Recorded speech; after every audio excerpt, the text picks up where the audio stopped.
Hey friends, last week I went for a ride. I put the 29er aside and I took out the 650B, just looking to change things up a little bit. Conditions were great.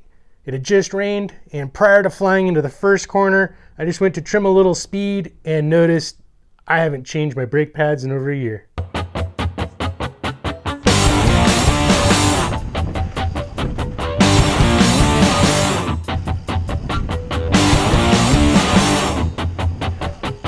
Brake pads are obviously going to wear out, but they may not be on the same service plan as your shock or fork or your annual checkup at your local bike shop. It's kind of up to us to know where our brake pads are in their life, in the beginning, middle, or end. And that all really depends on how much you ride and how hard you ride your brakes. Today's how-to will cover how to install brake pads on most brands of disc brakes. Make sure you're buying the correct pad for your brakes. And just a note, while we're handling these today, try not to touch the compound at all. We don't want to contaminate that compound. It could lead to squeaky brakes or possibly losing power in your brakes. And I just wanted to show you, here is my last pair that I've changed out. And obviously I'm waiting way too long because here's the new brake pad and its material, and here's my brake pad, and I think I'm getting darn close to damaging my rotor. So obviously I need to be changing my brake pads way more often than I am. Here's what will be in the package: the 2 new brake pads, a new hanger, and a new retaining pin. What we'll have to do prior to installing the brakes is fit the hanger to the pads. Pretty straightforward. Just make sure the hanger clips are outside of the compound and fit flush.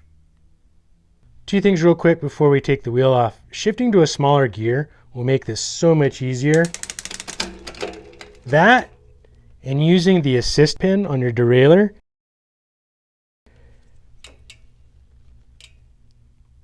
makes it so much easier to get the wheel on and off. Let's go ahead and remove the rear axle.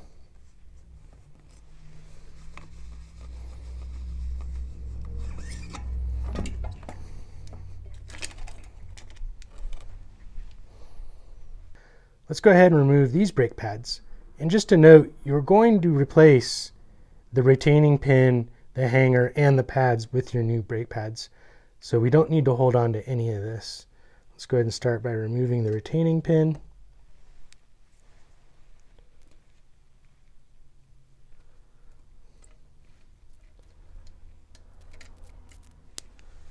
And these basically just push out. Let's check these out real quick. They were down to almost nothing. What we'll need to do next is work the pistons back out in order for the new pads. I just use a tire lever, and it takes a little bit, but I'm sure there's a better tool. And literally just start working these pads back. Alright, these guys took a little bit more work. I don't have the right tool. It took a little longer with the tire levers. If you needed to, you could use the old pads and literally pry the old pads apart, pushing the pistons back, and essentially you're destroying those pads, but we're not going to reuse them anyway. But you could use the pads to work those pistons back.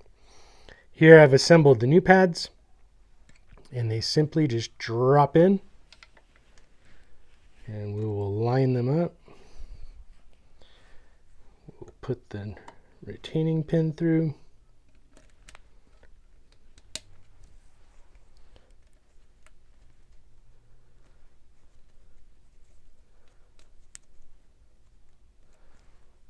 Lock that back in.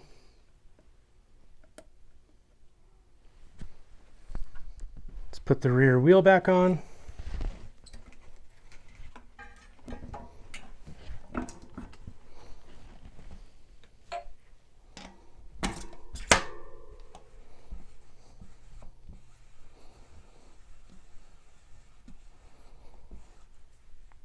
Don't forget to unlock your rear derailleur.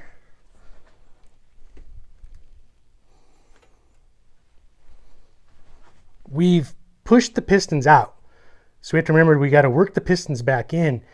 And I usually don't recommend, or I don't squeeze the brakes fully. I like to break them in. So what I'll do is gently work the pistons back in by squeezing the lever maybe halfway, 3/4 way, and just waiting until it starts to bite.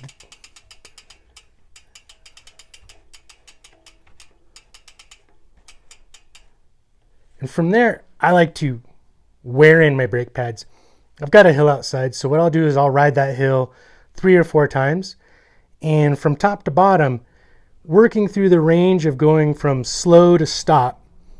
And I'll head back up and do that 2 or 3 more times, just going slow to stop and basically wearing in the brake pads before I go for a ride. Speaking of a ride, I'm going to throw on the front pads and head up. I'll see y'all later.